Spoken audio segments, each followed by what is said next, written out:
हमारे लिए टाइम निकाला। ये हैं सुनीता जी, जो भवंस कॉलेज में 30 साल से काम कर रही हैं और इनको कंटिन्यू परेशान किया जा रहा है। परेशान करने का कारण ये है कि इनके परिवार के एक सदस्य की तालाब में डूबने से मौत हो जाती है। उस मामले को दबाने के चक्कर में इनको दिखाना है कि वहाँ पे काम नहीं करती, वहाँ पे रहती नहीं, जबकि वहीं रहती है, भवंस कैंपस के अंदर ही रहती है। और ये आज से लड़ाई नहीं चालू है सर, 99 से जब से इनके परिवार के सदस्य गए हैं, उनकी डेथ हुई है, तब से ये लड़ाई चालू है और रुकने का नाम नहीं ले रही है। अब ये क्या है, ये गले में हड्डी फंस गई है, ना निकल रही है, ना निगली जा रही है, ना उगली जा रही है।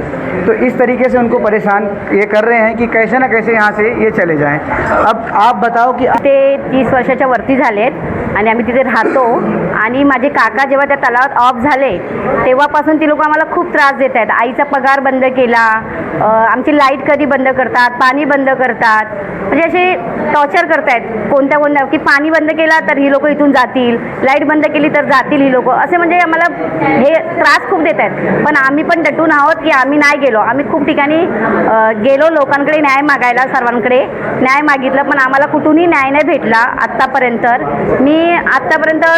मी स्वतः 25 वर्षापासून धावते, तिथे खूप ठिकाणी गेली, पण मला कुठेही न्याय नाही भेटला। म्हणून मी रविशंकर सरांकडे आली आणि त्यांनी मला आश्वासन दिला की तुम्हाला मी न्याय देईन करून, आणि मला त्यांच्याशी रिक्वेस्ट आहे की त्यांनी मला न्याय द्यावा।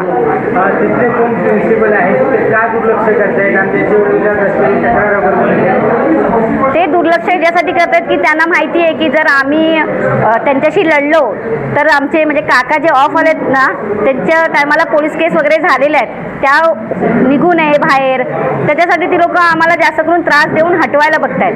किती वर्षापासून माझे काका 98ला ऑफ झाले आणि माझ्या आईला 99 पर्यंत स्लिप भेटलात, काम करते त्याच्या। प्रिन्सिपल कोण आहे कॉलेजचे आणि कोण त्रास देते त्याबद्दल कोण आहे? प्रिन्सिपल तर बघा असे म्हणजे कसं आहे, तिथे ना डायरेक्टर येतात आणि ते डायरेक्टर कसं जास्त दिवस टिकत पण नाही, 3-3 वर्ष 2-2 वर्ष निघून जातात आणि नवीन येतात।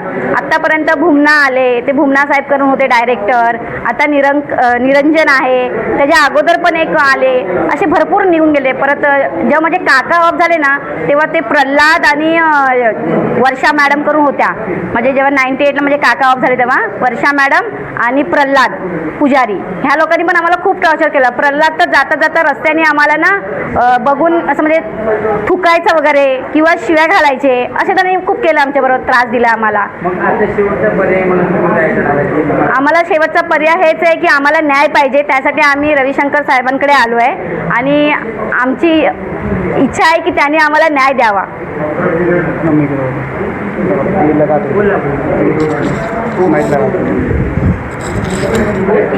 हे बच्चे होते तू बोल।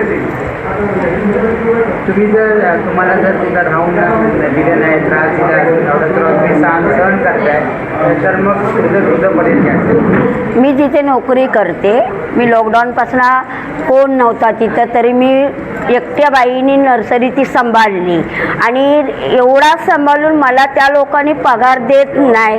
मी विचारते तर ती लोक मला काय बोलत नाही। आता तेव्हा भुमना होता, वर्षा परब होती, पटेल होतं, हे सगळी लोक होती तेव्हा। आता हा नवीन आलाय, निरंजन आलेला आहे, तो पण त्याला पण मी विचारला काय साहेब मला पगार का नाही तो बघू असं मला बोलला आता। मग तिथनं मग मी म्हणलं जाऊ दे, मी आता काहीतरी विषय करायला घेते। माझ्या मुलीला म्हणलं बाय बघ ते हे साहेब मला भेटले, त्यांनी मला सपोर्ट दिलेला आहे आणि असंच मला बरोबर अजून कोण लोक आहेत की तुम्हाला असा त्रास देतात? हेच पाण्याचा सर्वेच भवन्स मधले पूर्ण कॅम्पस मधली लोक असं त्रास देतात म्हणजे।